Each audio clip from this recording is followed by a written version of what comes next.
Hello everybody, this is Shockmates 1000 here reporting for duty, welcoming you back to another episode of Pokémon Colosseum. Hello. Oh, it's you two. Something terrible's happened. A whole lot of scary men came here. I think I even saw those two creeps who took off in their truck earlier. Yeah. In the last episode, sorry about that. In the last episode, you just saw me buy off some Pokeballs and also did other kinds of stuff. In this episode, we're going to be investigating exactly what's going on. I think if we go into the... Actually, no, hang on. I think there may be an item that we can find here that I didn't exactly pick up. Talk to this guy. Is it him? He's talking about Pyrite Town. It's not him.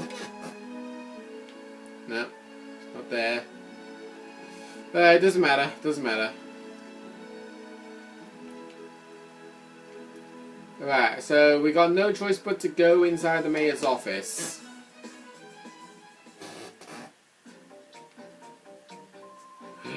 Master Mirby! It's him! He's the one who took the girl from us!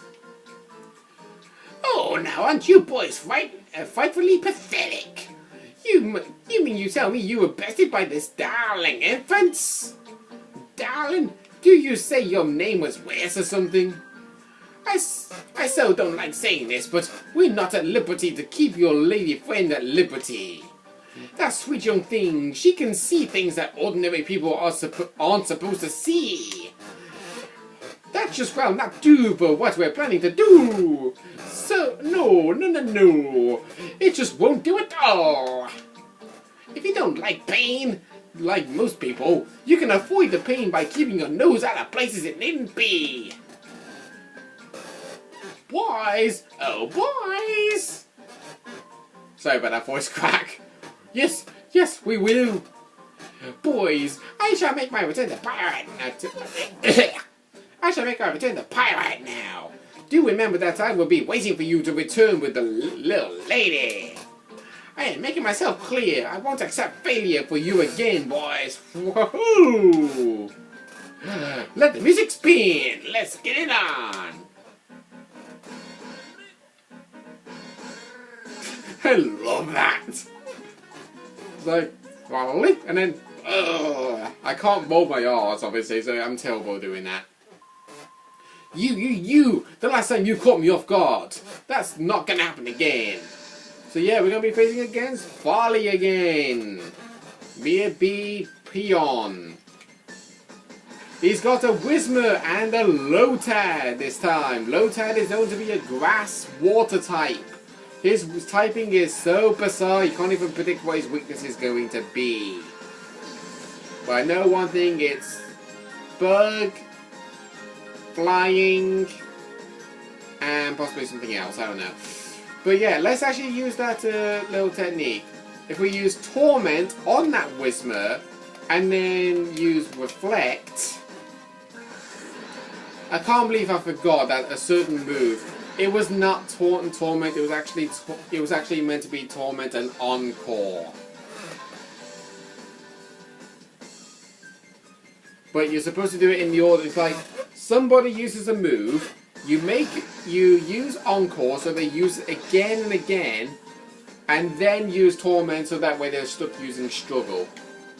It's not very effective! Whatever move it was he was doing! I don't even know what he was doing. Let's see, I'll use Bite on Whismur and Confusion on Lotad. And it is a Loudred for some reason, because a Loudred is the full form of Whismur, but we haven't even encountered him yet. Wow, one bite from an Umbreon was enough to KO that Whismur.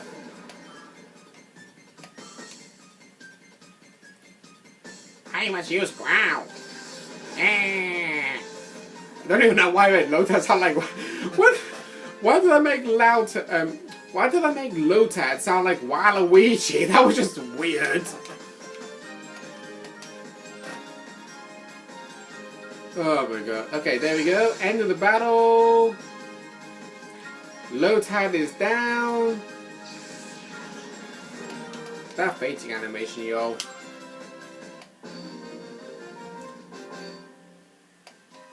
Ah, blast it! I got tripped up again.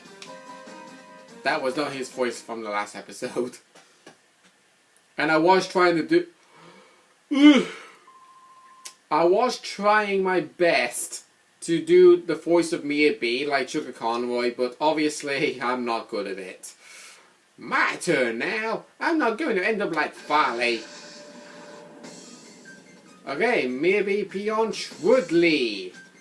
Trudley is the important NPC in this battle. He has a Duskull, which is a plain ghost type, the one and only ghost type Pokemon you can encounter in this game.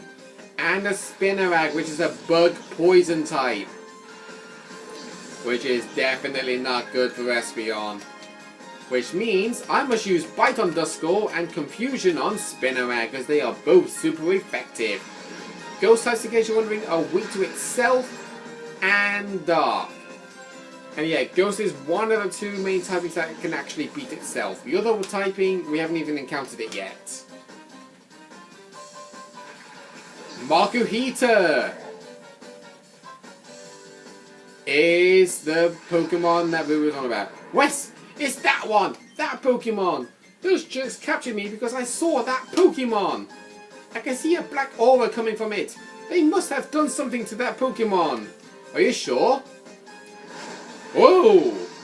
Wes, be careful! This Pokemon isn't afraid to attack people. I know, Wes, I hate to say this, but there's no other choice. Get that Pokemon back from the bad guys. Please, you have to. You can. Actually, only you can do it. Well, if there was one thing I was going to say was... What, Pokemon? Black Aura? A Black Aura? On a Pokemon? I Colosseum anywhere. Yeah, I actually love making that joke. Because Pokemon Colosseum, I Colosseum anywhere instead of I cannot see them anywhere. You get that? You get it? No? Okay, well, anyway, the Pokemon with the Black Aura is known to be a Shadow Pokemon. Shadow Pokemon can actually have, like, Shadow moves. And Makuhita, in case you're wondering, is a plain fighting type. It's weak to Psychic and Flying. And, yeah, in case you're probably wondering, even though he's actually using particular moves that you originally see a Pokemon use, he does have one certain move, which is always known as Shadow Rush. Shadow Rush is basically a shadow move. It doesn't have any specific typing. Every time a shadow move is used on a Pokemon that is not a shadow Pokemon, it is super effective. Also, if Shadow Rush is used by a shadow Pokemon, every single time the Pokemon uses that move, it hurts itself in recoil in Pokemon Colosseum. So if you're trying to catch a shadow Pokemon, make sure you don't let it knock itself out. Oh god, cross chop. Normally the best thing to do is actually like give it some chip damage and try to like catch it. I would use Confusion, but Makuhita's not particularly good at defending against special attacking psychic moves. And he's using Cross Chop again. I'm sorry, wait, he's not using his Shadow move? And in case you're wondering, he actually saw that he was using Cross Chop and Focus Energy. If you catch Makuhita, and he'll be on your team, the only move you will see will be that Shadow Rush. I think I'll use a return just to do more chip damage. Let's throw a Pokeball at it.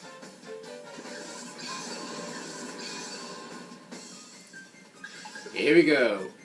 1, 2, 3. You're out. You are mine. I think with Makuhita you can catch it without fail in this game. What? My Pokemon? And in case you're wondering, Makuhita is not going to be a Pokemon for my team. Darn it! But you're good! You snagged my Pokemon! Hey, what are you saying? You're not supposed to be impressed! Oh man, what are we supposed to do? We got flattened again! Miapi's gonna chew on us! What do we do? What is there to do? Run away! You did it, Wes! You snagged that Pokemon from that goon! But I'm sure there are others like it! Let's get all of them back from the bad guys! From the bad guys, yeah! Don't ask me why I did that. But yeah, in case you're wondering, this is actually what the Shadow Pokemon would obviously look like in the stat data. You can see his ability. His original trainer, it doesn't actually show all his ID number. It shows his stats and also something known as a heart gauge. The door to its heart is tightly shut. Just to let you know, the longer you have the Pokemon in your team when you use it in battle or just generally walk around with it, that heart gauge will gradually go down. When it's fully empty, you will be able to purify that Shadow Pokemon, but we're not going to be able to encounter a purification just yet. You can see Makuhita's ability is Thick Fat, which is a heat and cold protection. In other words, it protects Pokemon from damage ratios of fire and ice type moves. You can still use fire and ice type moves on it, but it won't do much damage. And as you can see, the nature of this Makuhita is question mark, question mark, question mark, question mark. If you get the heart gauge into the third bar, in other words, if you take out 2 bars, it will show its nature. Plus, there you go. Only has Shadow Rush. An attack that is so harsh it also hurts the attacker. And so you know. I won't be having Makuhita in front of my party, but yeah. And in case you're wondering, you saw that guy in green standing in front of the area, like the doorway. So, we cannot leave Fanac City. Because those guys, well, basically, that green guy, the red guy, and the blue guy, they all have a Shadow Pokemon each. I am not kidding. They all have a Shadow Pokemon. The guy in green, he specializes in using Grass-type Pokemon, and his Shadow Pokemon is Bayleaf, the starter Pokemon for the Grass types in the Johto region. The red guy, his specialty involves Fire types, and his Shadow Pokemon is Quilava, the evolved form of Cyndaquil, the Fire starter Pokemon in the Johto region. But, bearing in mind, if you battle one of those guys and snag their Pokemon, the other 2 will go. This is basically like running around in a Pokemon lab choosing your starter Pokemon. And you have a choice to either snag the green and make them all go away, snag the red and make them all go away, or snag the blue and make them all go away. My Pokemon battle is going to be against the blue guy. Sorry to break it to you, but I'm not about to let you pass. Or, do you have this idea that you can take me in a battle? Wahaha! Who's gonna beat me? You are! Don't be crying out of regret later.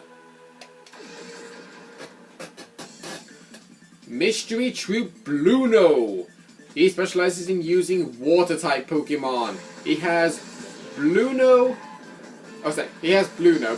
He has Croconaw and Grimer. Croconaw, in case you're wondering, is the evolved form of Totodile, the Water-type starter Pokemon in the Johto region, and he's the Shadow Pokemon. Croconaw is actually going to be my second member for my team. He can actually learn pretty useful moves, I am not gonna lie. In my previous profile, I actually started off with Quilava, and he did prove to be really useful. But later on in the game, we just kept getting knocked out time after time after time again. So, yeah. And also, Grimer is a plain poison type, in case you're wondering. You can actually hit him with a ground type move because he can have, I believe, Sticky Hold? No, he won't have the Sticky Hold ability, I don't think. I don't remember his abilities. Spoink! Now, Croconaw here, you can see you can actually have the move Surf. That move can actually hit both members of the opponent's party, but it doesn't hit your teammate, weirdly enough. It does in Gen 4 and onwards, but it just doesn't exclusively to this game. I don't know why. But I use Return on Croconaw. Did a fair amount of damage, not a lot. And he's got Bite as well. Ow! That hurt.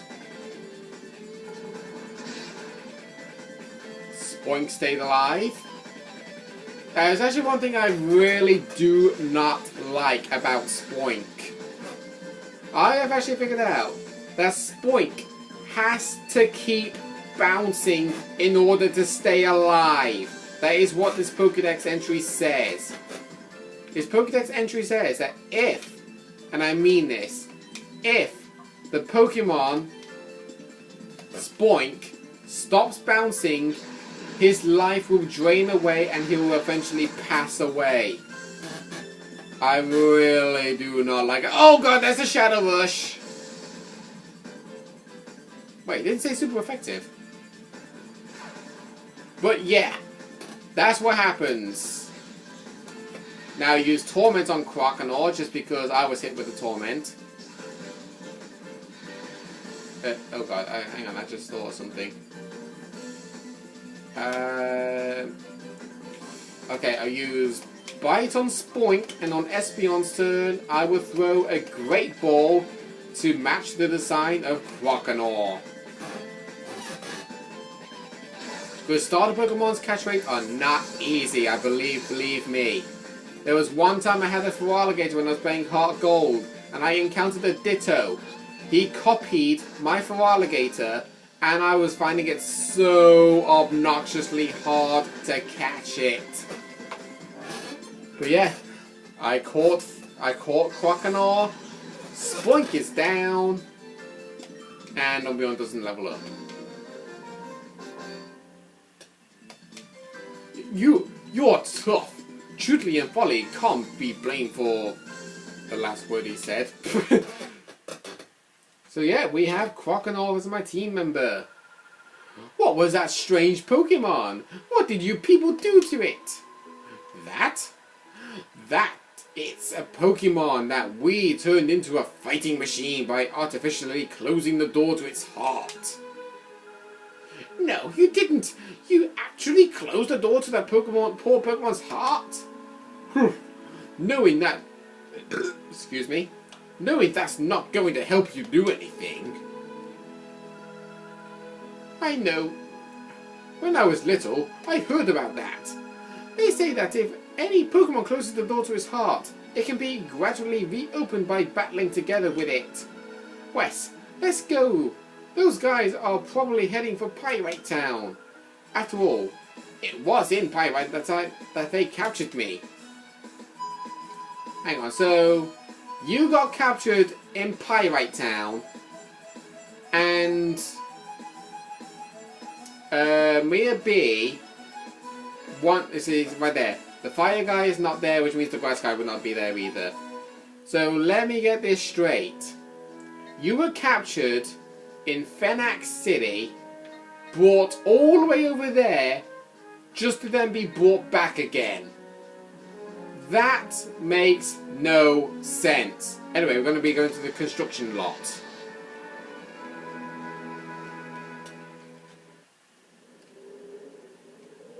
Oh, hello.